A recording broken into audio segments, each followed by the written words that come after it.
It does. I'll tell you where the why has helped me. It's helped me in an area that I would, I think, have struggled with or do struggle with, which is the character development, because it's kind of easy to tell a story if you don't change the characters through them, because it basically is just you end up writing a passive story. Now, things happen to people, but interesting stories are where people change as a result of that, and they're flawed all the way through. They're flawed at the beginning, flawed in the middle, and still not sure at the end, but they've changed. And I'm not going to use the J word because Mark hates the J word, but they've been on this, been through this, I almost have to say it, they've been through this journey. Welcome to the Author Like a Boss podcast, the podcast for indie authors who want to improve their writing, up-level their marketing, make money with their books, and have fun doing it. Now, onto the show with your host, Ella Barnard.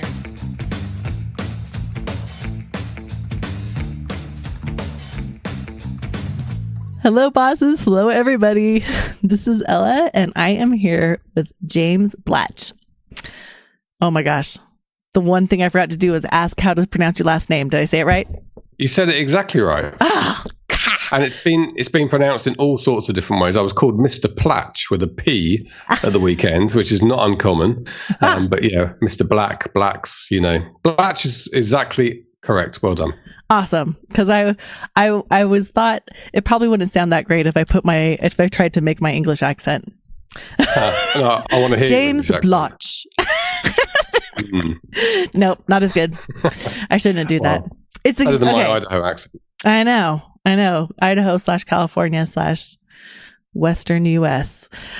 Okay, back onto the bio. James Blatch is co-founder of the Self-Publishing Formula, a recourse for indie writers. Along with business partner Mark Dawson, he co-hosts the Self-Publishing Formula.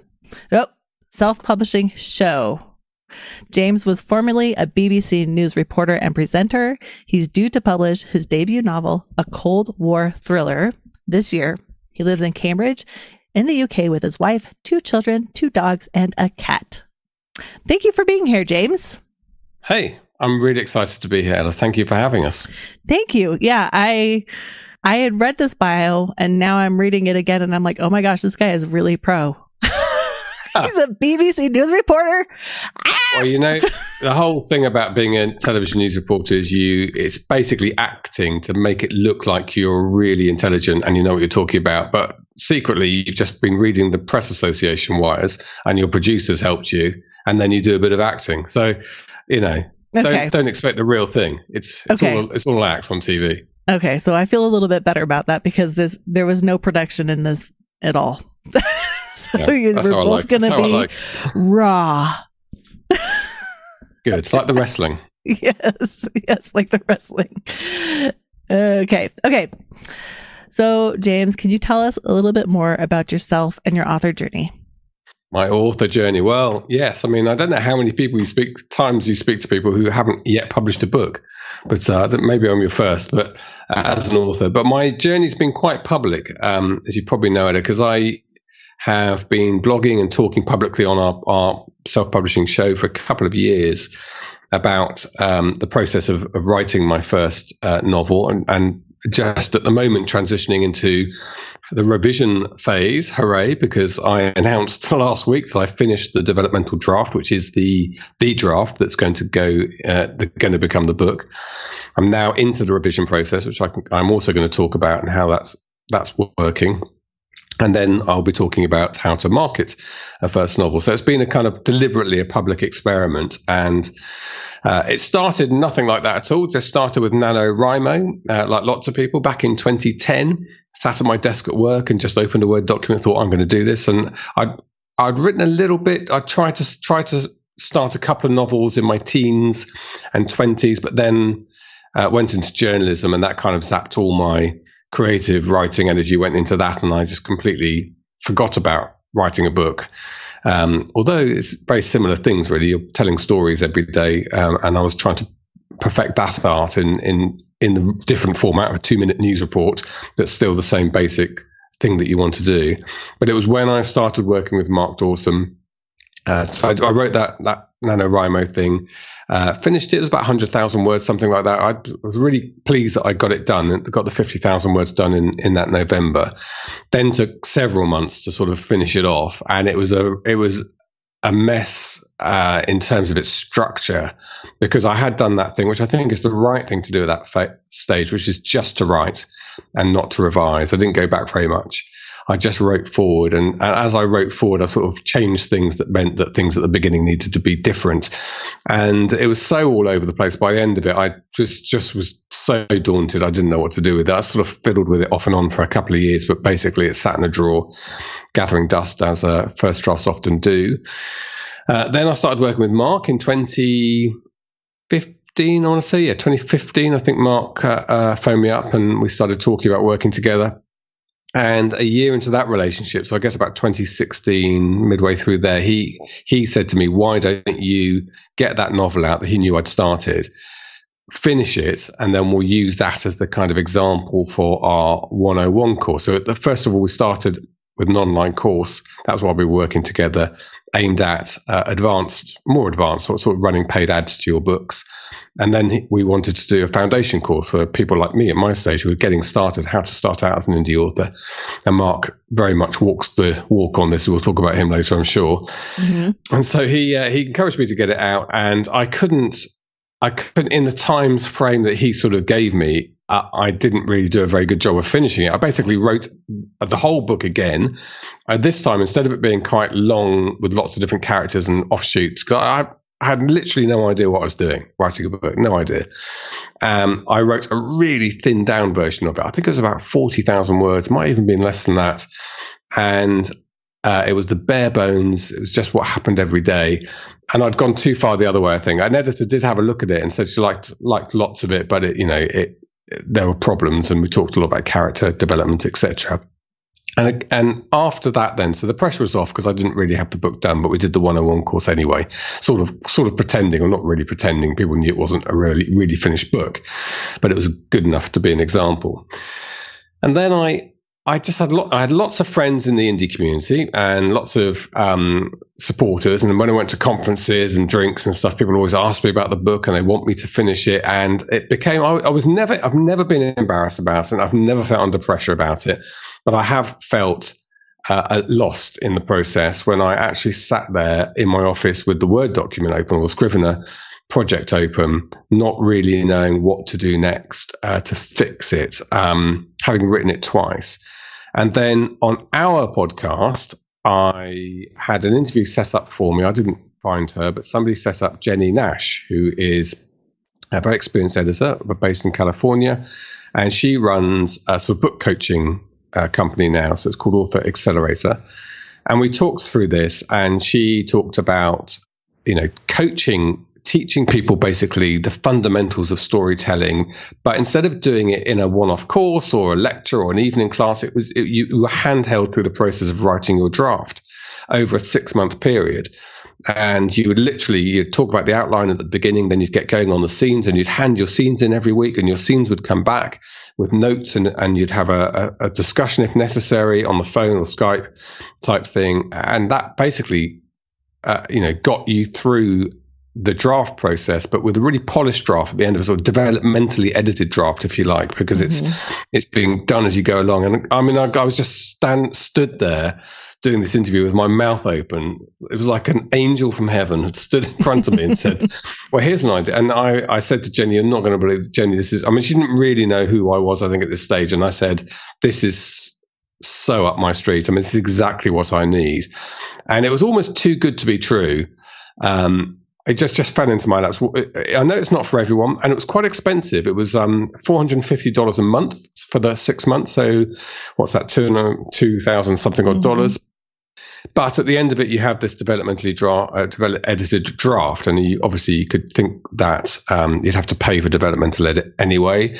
And also, from my point of view, I was learning how to write a novel, and that was everything from how the arcs should go, how the character should develop, how you actually turn that sort of subtext into the story in speech, and also through to the mechanics of how you write reported speech and things that weren't natural to me.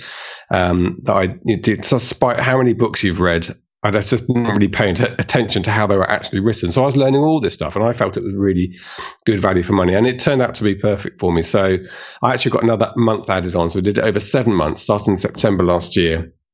And got to the end of the process, and I actually hadn't finished the book still then. It's turned out to be quite a long book now, quite a lot of words now. So I got to the end of it. So I stopped that process because we got to the point with the editor that Jenny had assigned me, Lizette Clark, got to the point where her notes now, I could second guess when I was writing the scenes what she was going to say. So I was already kind of modifying my writing to fit in with the way that I knew that she would say, for instance, but why did he do that? What was he thinking here? And I want to know more about what he's thinking. I could hear those notes in my head. So I got to a point where I could second guess that, and I could write the scene so that in the end, the notes from her were, I love this, or small points.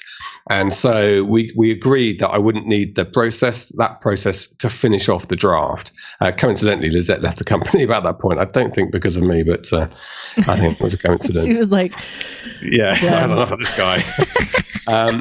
So she left. I finished off, and I got to the end of that draft that we agreed that we worked on from the beginning of last week. And honestly, I'm so happy with it. Now, that's not to say it's a brilliant book, but I am happy that it is what I set out to do. In fact, it's more than I set out to do, because what Jenny and Lizette did right at the beginning of that was they asked me a really important question, which was, why do you need to tell this story?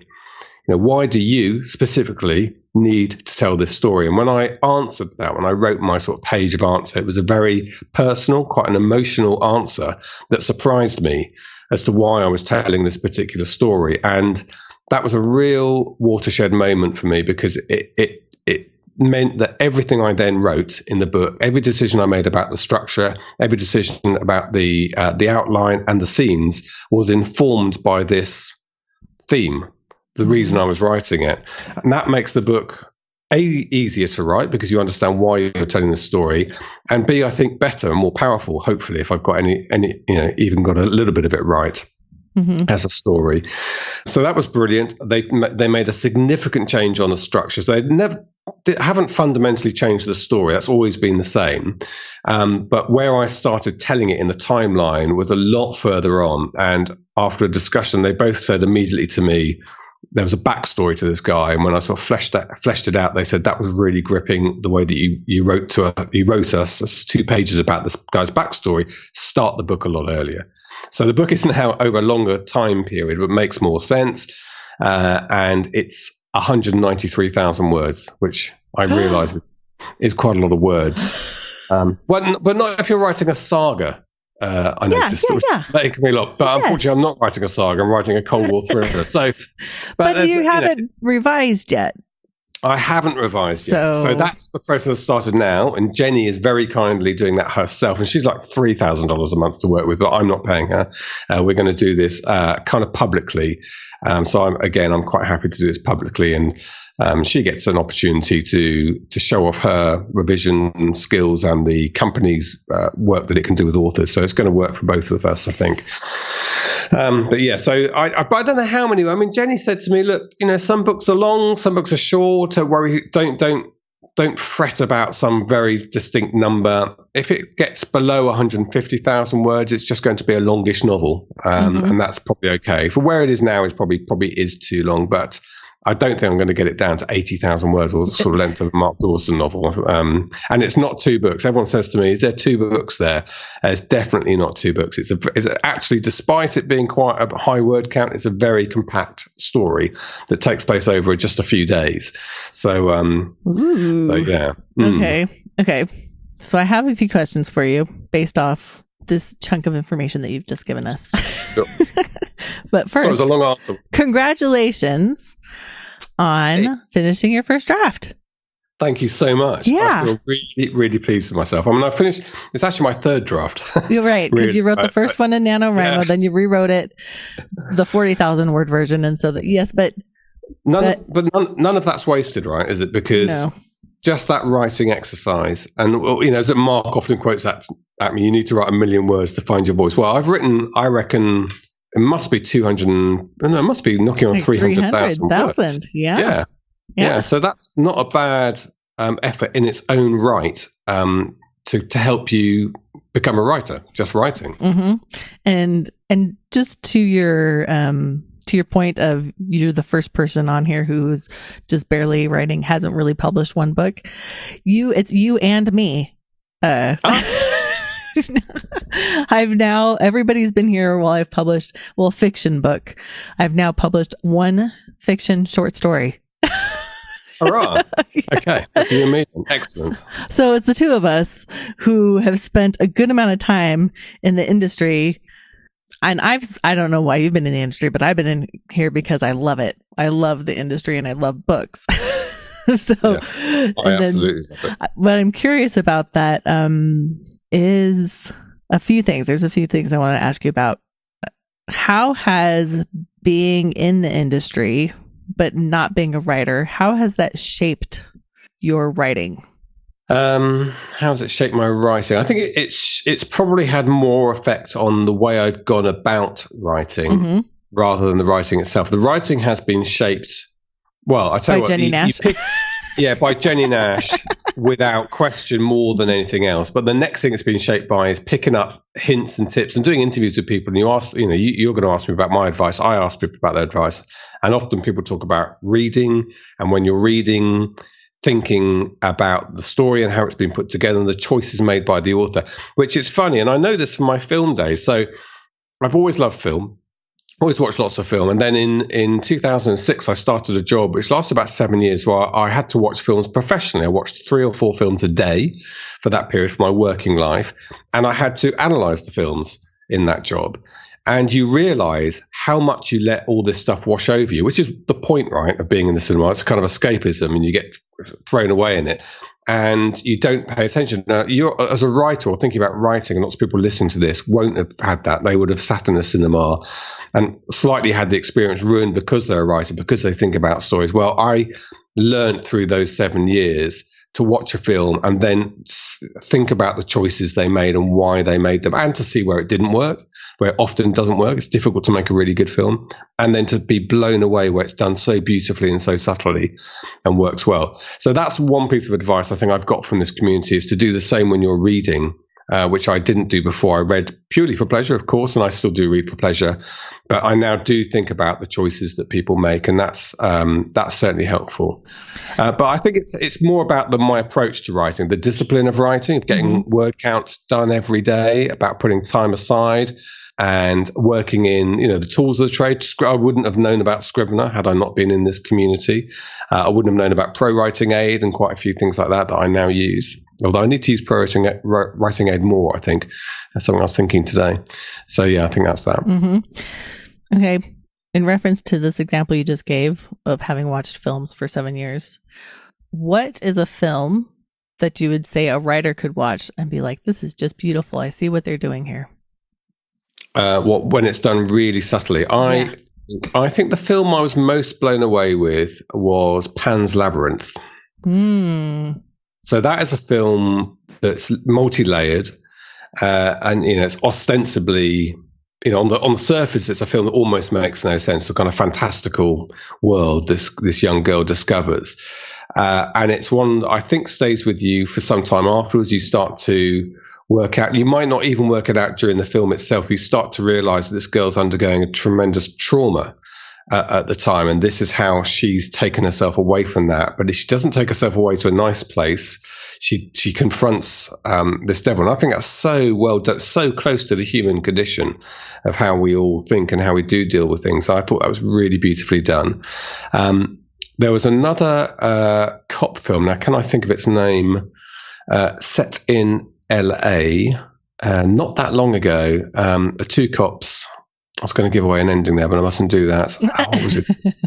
I'll try and think of it. But it was another one. I thought the story, it was a very realistic film, an LAPD story. It was kind of socially realistic in the way that they had conversations and the way it was filmed, but the storytelling in that was immense as well. So think of it when you think of it. Go ahead and interrupt. Yeah. How have you used, as somebody who's looked at these stories, and you're writing your first book? And there's a quote by Ira Glass that's something like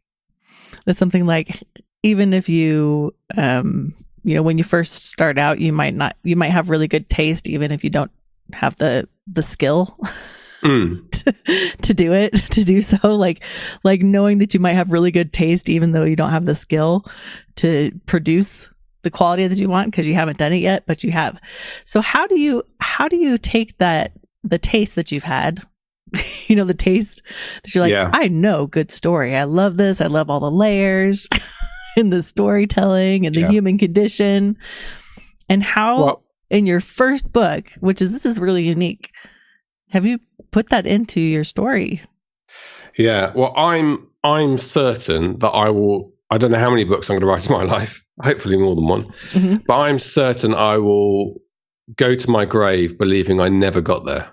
I'm certain. I just know from my own outlook, and also know from other writers, brilliant writers who do get there, who still think that they don't get to that subtlety, that perfectly crafted story. So I also think, and I think Mark Dawson would say this as well, that it is a good thing, as I don't necessarily aspire to that, because I don't, I'm not, Ian McEwan's one of my favorite writers, Ian Banks as well. And I love, I adore their books. I'm not going to be that person. I'm not going to be on the Booker Prize, but I think I can give well, now I'm feeling more confident about it. I can give a good story that makes people think and evokes a particular type of theme and emotion in them. But I don't think I'm ever going to be in the world of, by the way, End of Watch was the name of that film. Okay. There we go. End of Watch. So I think it's a good film for how they told the story in there, and the feeling it gives you. It's another film that 3 or 4 days later you are almost still in the world that they created with that. But we need to know. We need to be honest with ourselves about stuff. And Mark writes, not Pulp Fiction, it's probably a bit crude to say that, but he writes page-turning books that people read on the subway. And they are the vast majority of books that are written and sold in the world. And a small proportion of the books that are written and sold in the world are these beautiful literary masterpieces. So it's probably a commercial banker to think you'll be in the bigger group than the smaller group as well. Yes. Okay. But I think just listening to you and the way you're talking about it, plus this little bit that you sent me beforehand, of having the why you want to tell this story probably adds some of the depth just because you know it, and as you're writing it, you've got that why behind, why am I writing this story? And usually the why isn't like for fun or because writing a book is hard. It takes a long time. I'll tell you, it does. I'll tell you where the why has helped me. It's helped me in an area that I think have struggled with, or do struggle with, which is the character development, because it's kind of easy to tell a story if you don't change the characters through them, because it basically is just you end up writing a passive story. Now, things happen to people, but interesting stories are where people change as a result of that, and they're flawed all the way through. They're flawed at the beginning, flawed in the middle, and still not sure at the end, but they've changed. And I'm not going to use the J word because Mark hates the J word, but they've been on this, been through this. I almost have to say it. They've been through this journey. We don't hate the J word here. You can use it. I can use it. Thank goodness. So I think having that theme sorted out at the beginning, that why I was writing the book, has helped me with that, because then I knew that at the beginning of the book, this guy was a bit like this. That by the middle of the book, he was he was sort of going down a more emotionally closed up route. And that's how the rest of his life would have panned out if the story then didn't intervene and the events intervened that forced him to make a decision. And as a result of that, of him making that decision, he ends up liberated a bit, emotionally liberated a bit, and doesn't go up down the stiff upper lip closed route. And so that's, once I'd worked that out at the beginning, that's why I'm telling this story. That's why, that's made it easier to write the characters in a more realistic way. Can you tell us, I have other questions I'm going to ask, but can you tell us a little bit about your story and then the why?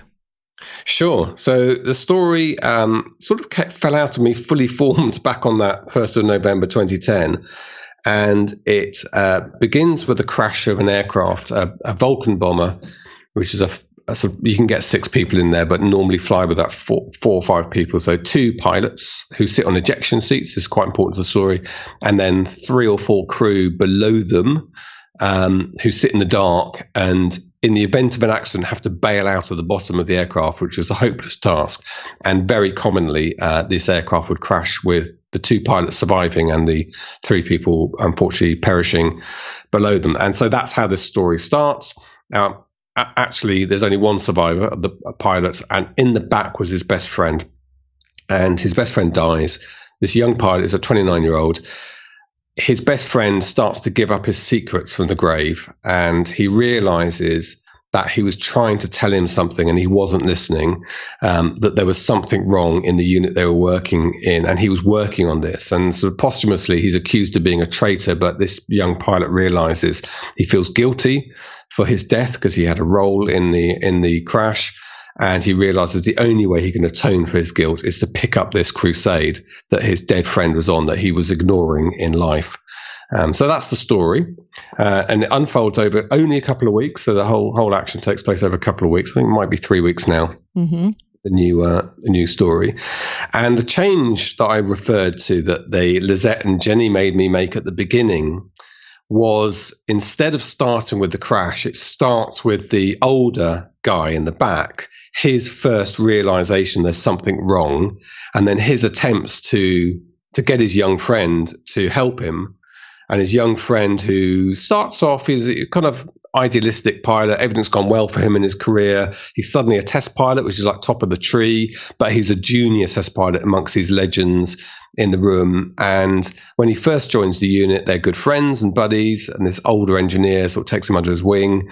But as time's gone on, the younger pilot's having his head turned by the other pilots, the other legendary test pilots, and the rather gruff, very stiff upper lip commandant, the CEO of the unit. And so just at the point where this engineer needs his clandestine help in a very secret, secure area, he's not really willing to play along. But then suddenly Millie, his older friend, dies.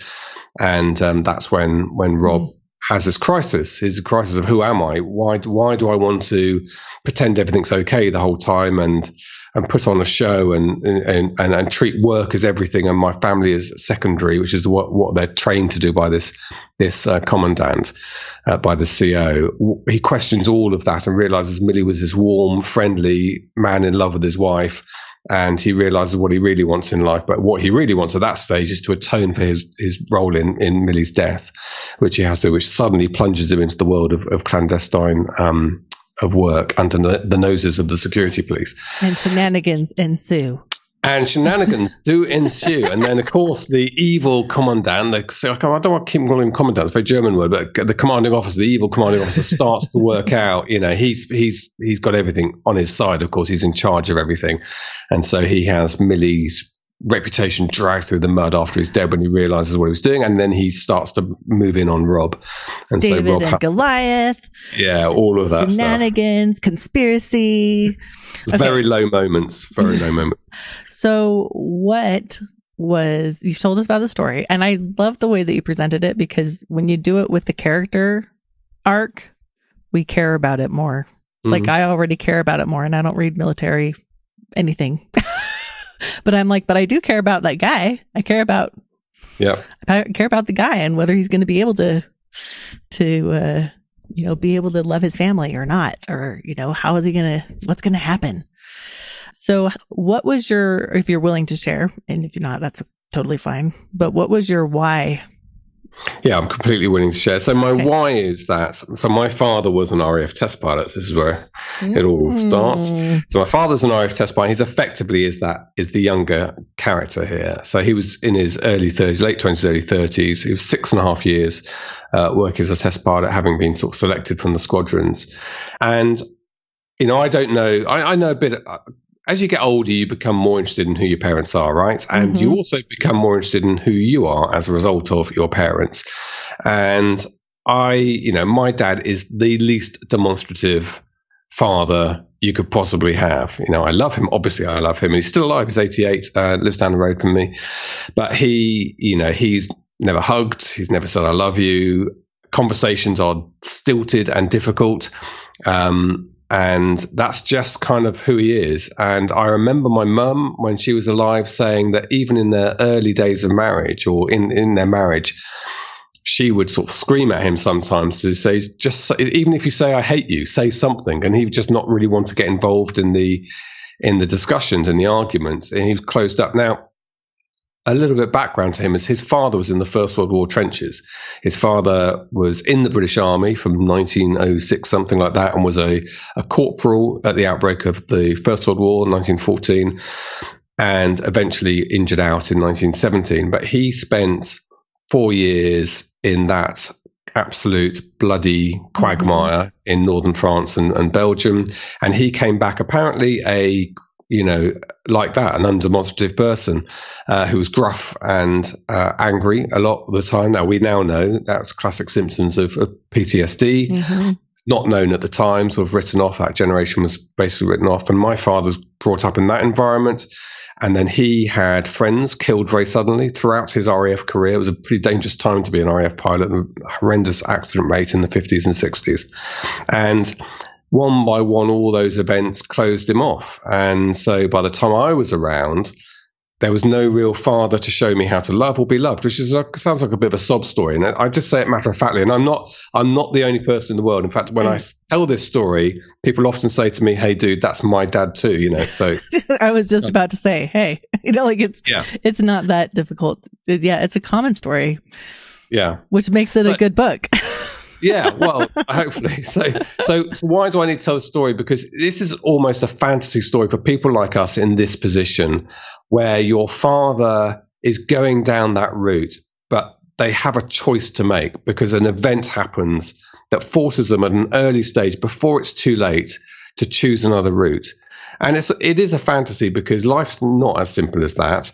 And there's no guarantee that you would change all the weight of everything that's happened to you or happening to you and who you are. You can't just sort of change overnight. But I do like this idea that this guy saves himself and will hug his children and will say, I love you, and will be open to being loved, which I think is more difficult than loving for men, probably in particular, because he had this episode in his life where he taught, he had his Yoda from the grave, teaching him. So that's why I needed to. So when I wrote that on 2 pages, because Lizette and Jenny were like, "This is amazing, and this will make it a good book because you're writing it for a good reason." So yeah, that's really powerful.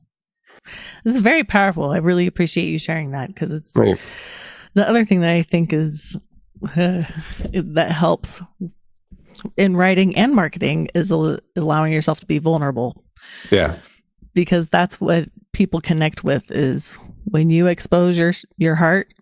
That's, it's one of the only ways for other people to be able to expose theirs. And that's what we all want, is to feel something and, seen or known or heard.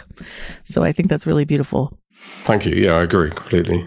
I wanted to transition a little bit because you've talked a lot about Jenny and Alexi.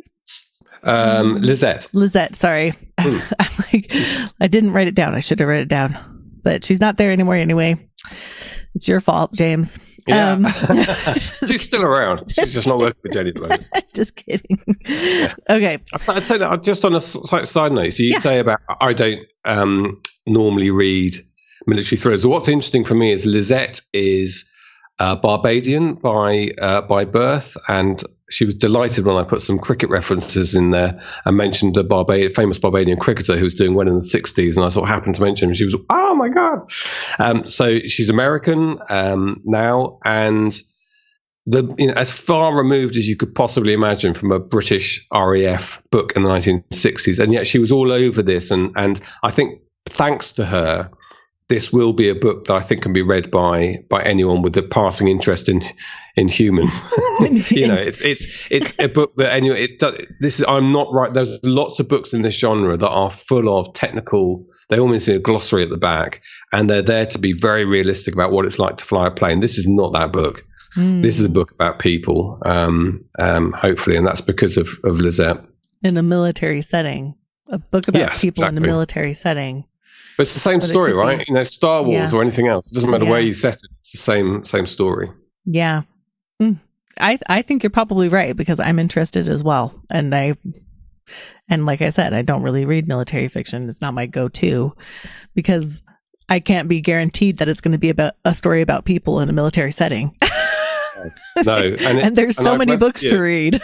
Yeah, and I've got a list on my Kindle at the moment. But I've read a few, and you know, I've got some really good friends in the area now who writes of these types of, well, what look like these types of books, but they are all very geeky. In fact, they are products of people who are like that. They're usually ex-air crew, and so they don't feel comfortable writing about emotional stuff, and they don't. There's a lot of action books, and I don't find myself as drawn to them. I mean, I like action, but I like it with a good character. So, so you might have a broader marketing base. Speaking of, I wanted to ask you, before we get exactly to the marketing, I wanted to ask you about the value of having help. Like, what difference did it make for you to have help? It got the book written. I mean, it would not have been written.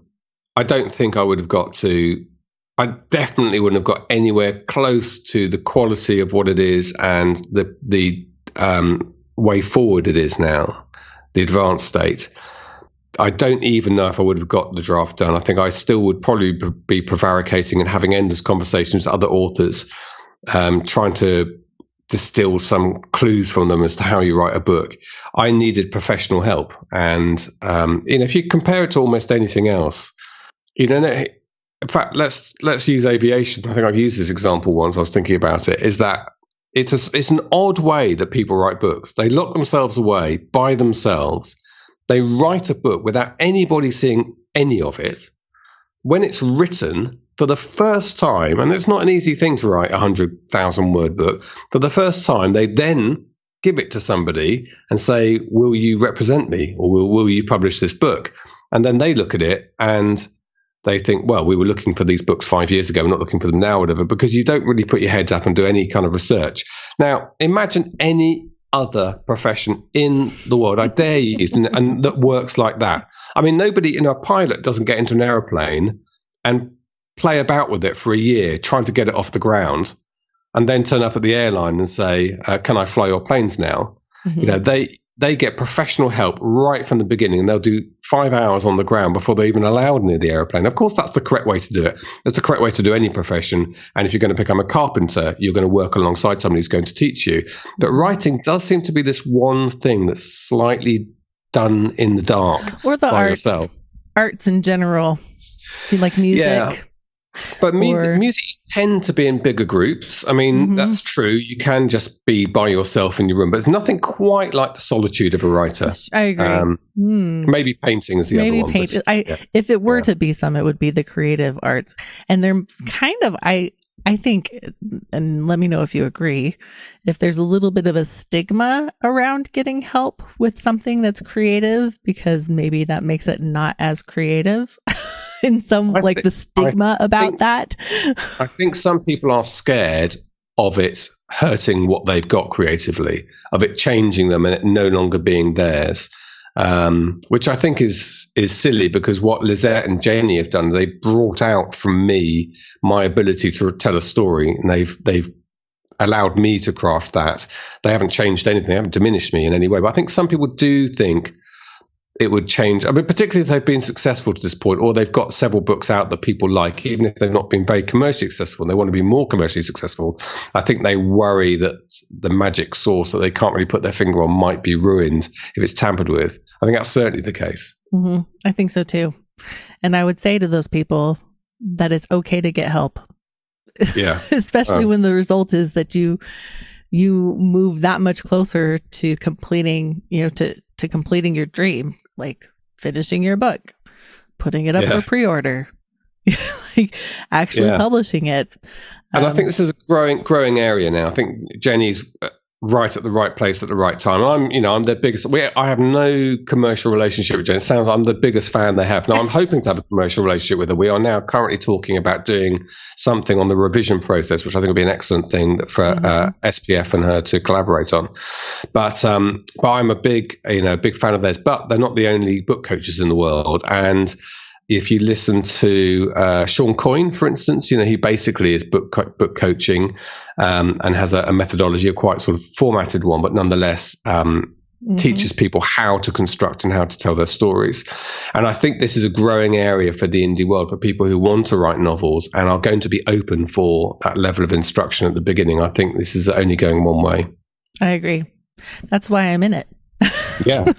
Right time, right place. I have my own little academy, everybody, for mostly I appeal to women because I'm very, very feminine and woo-woo. So mostly I help the women.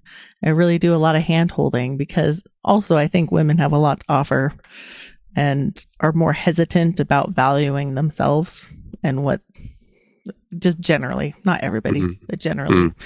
And I'm like, no, you have to put it out there. Here, this is what you do. Okay. So now I saved it to the end of the show because everybody's going to have to wait listen to the whole episode to get some of your marketing tips. Okay. So I'm really curious, as a co-host of the self-publishing show, because obviously you're just writing your book. It's not published yet. But as that co-host of the show and somebody who's been in this industry for a little while and has all these friends, actually, I'm curious what you are doing right now for your marketing based on what you've learned. It is a good question. When I not only co-host a self-publishing show, but I basically run the company, SPF company. I do some of the coursework with Mark, and despite all of that, until you use a lot of the things that Mark talks about in anger for yourself, you're not going to have a really huge grip on them. So I'm not an expert on Amazon ads or even Facebook ads. I am a bit of an expert on Google AdWords, but that doesn't really work for authors. In fact, it barely works for us, but I have just about got it working for us, selling a bigger course. But I am very keyed into, I think, the kind of culture of being successful as an indie author, of some of the things you've got to have in place or you should be thinking and doing to be successful. And if you ask me about those, and what I'm doing at the moment is I've started my mailing list building. So I think that's a really important thing to do. Now, there's some discussion that, mailing lists aren't as important as they used to be, or maybe they are, maybe they aren't, I don't know. But all I know is the most successful authors who I know all have thriving mailing lists. Actually, that's not true. You do get exceptions to every rule, but the majority of them have thriving mailing lists. But I think a mailing list is really important for two reasons. One is to provide that commercial tool for you to organize your launches, to kickstart the algorithms in Amazon and Kobo and elsewhere, to get you visibility, but also important to help you develop as a writer, because the closer contact you have with the people reading your books, who you want to read your books, the better your books are going to be. And a good mailing list is a two-way street. You should reply to every email people send you. You'll pick up your advanced readers from that. And if you get right from the beginning into the habit of building up a really close relationship with your readers, you will become a better commercial writer, a more commercially focused writer who has a better inkling or better idea of what readers like about books, what they like about the covers, what they like about the blurb, what triggers them to buy these books. And this is gold dust for anybody running who are selling lawnmowers in Idaho or bagels in Cambridge. Understanding those trigger points is the magic sauce. And so you have that ability with a mailing list to have your own little feed of information, which is going to help you become a better writer. So I'm doing that now. And my advice about that aspect of things is doesn't really matter which platform you use. MailChimp, I know, changed its rules recently, but it's still a good platform. I use ConvertKit. but be very sincere, be very conversational in your emails, invite responses, be very truthful with people about things, and or think of it always as a very sort of close relationship that you want with the person reading the email. That's a really good start. So that's my main focus. I am just transitioning onto the bigger things, like how I'm going to price and how I'm going to launch. And I've got a cover done already. It was done part of 101. That needs a bit of tweaking, but it's there. I've recently come up with a tagline, which I don't know whether to use on the cover or not. So I'm starting to think about some of those other tricks. And I know if you want to get into the more advanced stuff, then I've got to be thinking also about my next book and a reader magnet to help build That's what I was list. thinking of. I was like, okay, well, are you doing a tagline? Is it going to be a series?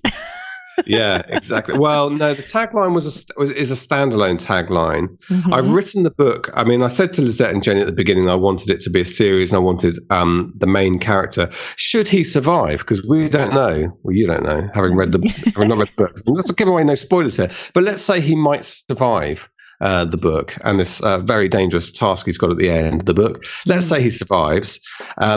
I do have it in mind a particular role for him, which would make a sequel and other books.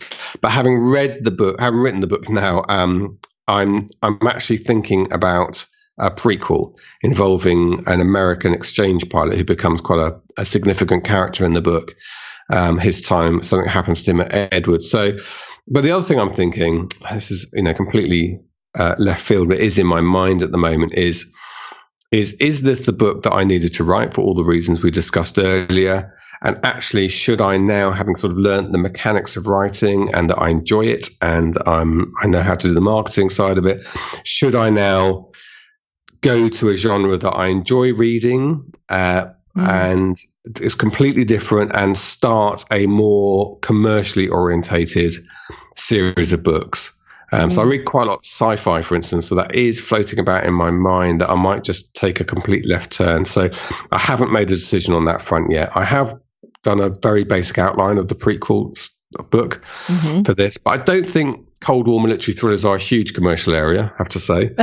And I think people who like reading sort of more emotional books will probably not pick it up because they'll assume it's the same as lots of the Firefox and all those other sort of books of that era, although I wish I could write Firefox. That was a very successful book. So yeah, that's sort of where I am at the moment. I think, regardless of what you do, although I think a lot of authors write like a heart book for their first book. It's like this one that I've been thinking about. It has a lot of meaning for me. I know I actually have an author I worked with who she wrote a book called The Heart of the Matter. She's going to be so excited that I mentioned her book. E.J. Sheldon. And she finished, this is her first book. She published it 6 months ago. And it's about a little transgender young kid. And it's this family. It's beautifully written, like really beautifully written. But now she's writing cozy mysteries. Yeah. Because one was like this heart book that'd been sitting in her mind for ages and ages, but it's not necessarily commercially, it's not like there's people clamoring like sci-fi or romance or, it's not that kind of book where people are clamoring for that story, right. Even though it's a beautiful story, it's just like, tearing at the heartstrings and really well written. So I think that's very common to transition after the first one. But yes, maybe it'll be a super hit, James. Yeah. And you'll be like, well, I guess I'm going to keep going because everybody loves it. Yeah. That would obviously be amazing. But I'm not sure, even if it is a hit, I'm not sure that changes that truth that it is a heart book. I mean, what I could do, I could write the same story. This has also occurred to me. I could write the same story again in a different setting. In space? In space or even within the military. I could do 3 books of different people who have the same epiphany. And I don't think that's unreasonable. In fact, I think, a lot of authors have basically done that. They've told the same story, the same thematic story, but in a different way, in different times. And yeah. So that's another thought, actually. Every romance novel Ever. Well, exactly. No, just kidding. It's not always the same. They don't always make the same transition, but yes, I think that's very common. And once you find one that people like, it's like, well, I like writing it. They like reading it. Let's do it. Yeah. Okay. So, now you said that you've been part of the courses that Mark Dawson and you have created. And I am going to be extremely honest and say I know some of the courses, but I'm sure I don't know all of them. Can you tell us a little bit about what kind of courses you guys offer and how they can help people?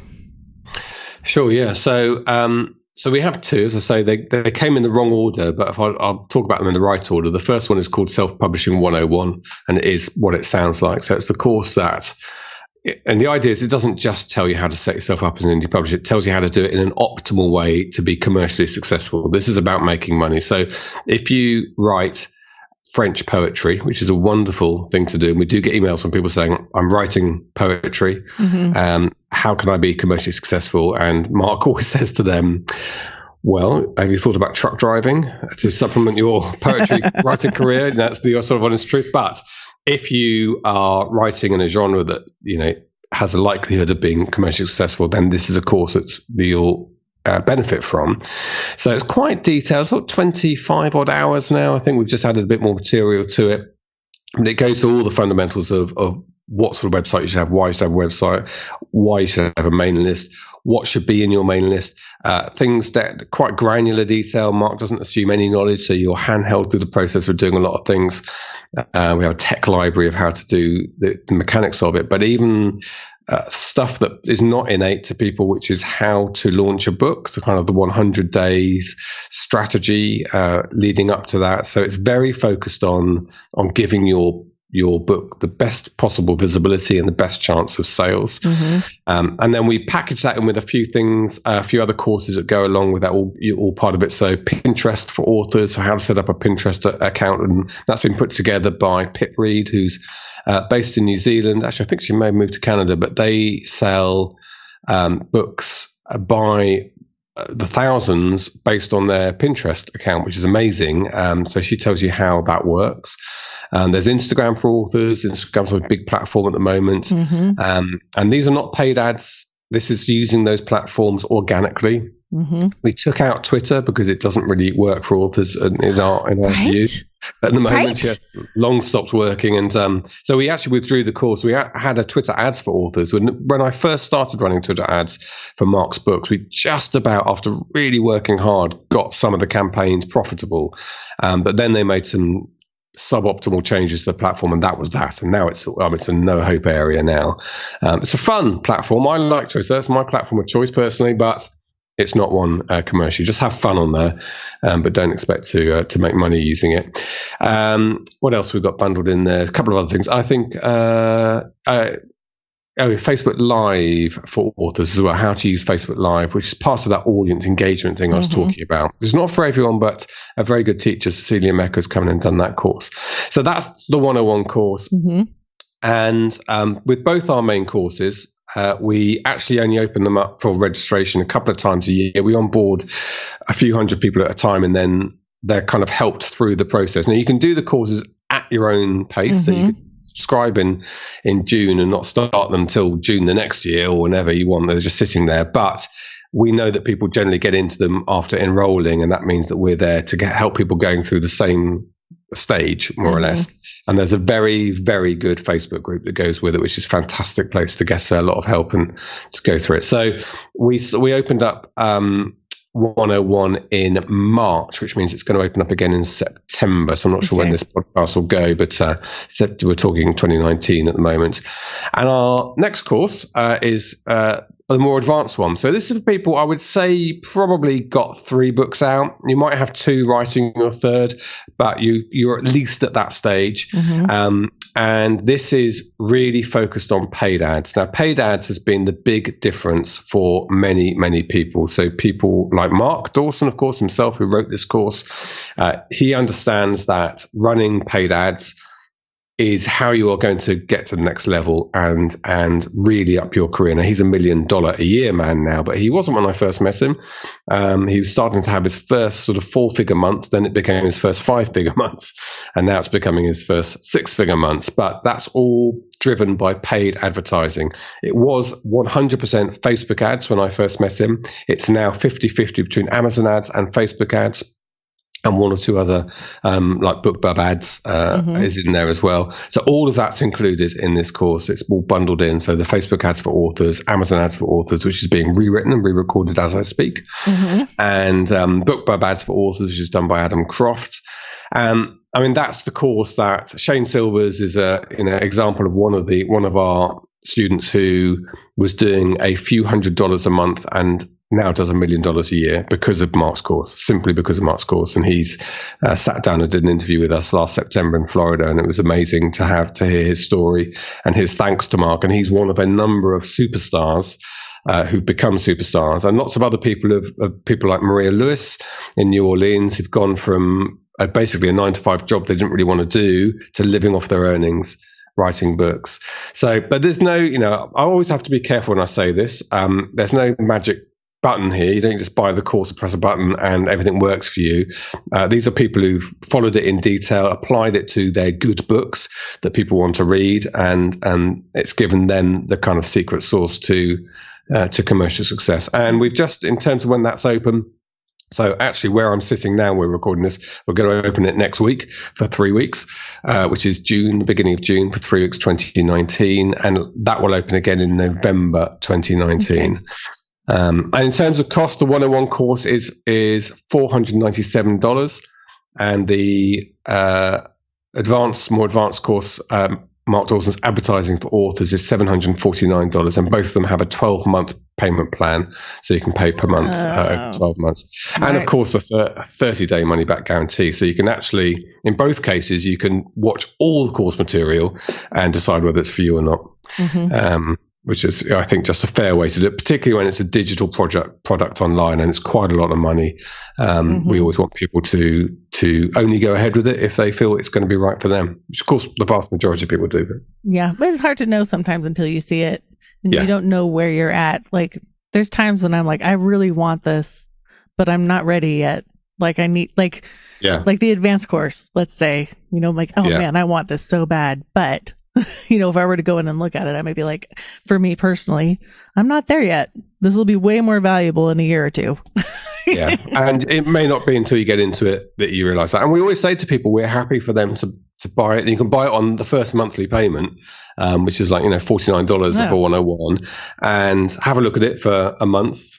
It's always best if you do it within the month. It's not great for us if they do it after 31 days, because it becomes a problem technically for us. But nonetheless, within the month, they just say it's not right for us. That's fine. Well, and most people will get value. I just say that, but most people will probably get amazing value.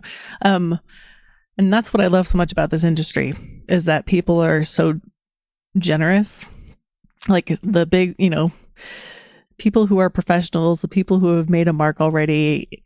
You were saying before we started recording that I've got some people on my podcast, and I'm like, yeah, I know, because people are amazing in the indie author industry. People are so generous with their time. Great community to be a part of. And doesn't it really feel like something's really happening at the moment as well? It's changing the industry, the book industry, in front of us, and we're part of it, which is so exciting. I know. I love it so much. So I have things that I offer, you have things that you offer, and I'm not worried about it because it's such a new industry. The more you win, the more I win, for everybody who's writing. It's so lovely. Yeah. And I should say we give a ton of stuff away for free, of course. Yes. Which it fits exactly into that. In fact, we started with a free course, which is still there. It's been updated. It's updated regularly. It's specifically about it's about starting your first Facebook ads to build your mailing list. So it sort of fits with people around where I am now. Maybe a little bit further on with me with the published book if you're going to run paid ads. But yeah, that's like a 3-part video series, which is completely free. And it's an introduction also to Mark's teaching style and also his credibility as a teacher. So it it makes perfect commercial sense for us because I think most people who see that get a taste for it. Where can they find that course? So quite simply, selfpublishingformula.com. And if you go to the courses tab, and there's a little blurb about each of the courses available. And in the middle of that, you'll find List Building for Authors, which is the free one. Okay. I think that's excellent because a lot of people's resistance around starting Facebook ads is the technical aspect. So if you can if you can be like, here's what you do, here's where you click. and you need it because it's not, I mean, you think it's not intuitive. Learning to write's not intuitive. Running a Facebook campaign really not isn't. intuitive. I mean, no. You're like, I don't know. What do I want my intention? I don't know. And there's a lot of free courses out there on Udemy and stuff, but they really vary in quality, and they also vary in how up to date they are. So people leave courses out there, and the platform changes a lot. So I would advise a little bit of caution on that. You'd advise to go to selfpublishingformula.com. That's what I'd advise. Exactly. Very subtly and, discreetly advised to go to the course that we've just updated. And where can people find you, James? Because we've talked a bit about your book and we want you to have all the success you can. So where is the best place to find you and your new story? Yeah, well, you can join my mailing list and get my personally, because I've now waxed lyrical about how important your emails are, so people can actually test that. I've done that. Quite simply at jamesblatch.com. So I'm lucky I got jamesblatch.com. There's one other James Blatch of note in the world, and he's a bodybuilder in Sydney who has had a really interesting 5 years. And he and I know each other purely because we share a name and occasionally get emails for each other. So if I get an email saying, I really enjoyed working on my pecs with you on Tuesday, and I'm going to book again for Friday, I know it's probably for James in Sydney, but no, he's been in jail. He's now out of jail. He's now doing quite a lot of publicity about his recovery from that. But he basically was all to do with the bodybuilding world and all kind of steroids and all that stuff. So it's not like he's not a violent man at all. He's a nice guy, and he's been on a journey. There you go, I used the word again. But so he's the other James Blatch. But he doesn't. I think he doesn't have jamesblatch.com though. He's never asked for it, and he doesn't. And I actually let it lapse for a couple of years. But I think maybe that coincided with him being in jail. And then Mark got me excited again about this. So I got it. So jamesblatch.com, and there's a simple sort of page there at the moment with just a picture of the book, a bit of blurb about me, and a place where you can get you can sign up to the list. Newsletter. The first person to know when the book is available. Yes. And I should say, and I always say this, if you served in the United States Air Force or any branch of the military in the UK or the US, particularly if you're close to aviation, I'm always looking for people as advanced readers who might be able to read the book. I really want people who read books. It's not just somebody who knows one end of an airplane from another, because it's going to be limited commercial value in getting those details absolutely right all the time. But there's going to be lots of commercial value in somebody who reads books a lot, reading my book and saying, this is why it worked for me or it didn't work, whatever. So, yes. Okay. Awesome. So sign up for his newsletter if that's you, and then reply to the email. And exactly. And he will reply back because he has just promised to do so on this interview. We'll always do that. Okay. Thank you so much for being here, James. And it's been really fun. Thank you so much indeed for having us on. I've really enjoyed it. I find it's always a bit therapeutic talking about yourself, isn't it? You don't get to do it very often, but feel a little bit cleansed going to bed tonight. Yeah, it does. It feels. I do also enjoy it, and we hope you guys who are listening, we hope you enjoyed it as well. Yes. Oh, yes, that's as well. Hugs and happy authoring here at Author Like a Boss. If you love the Author Like a Boss podcast, we'd love for you to subscribe, rate, and give a review on iTunes. Until next time.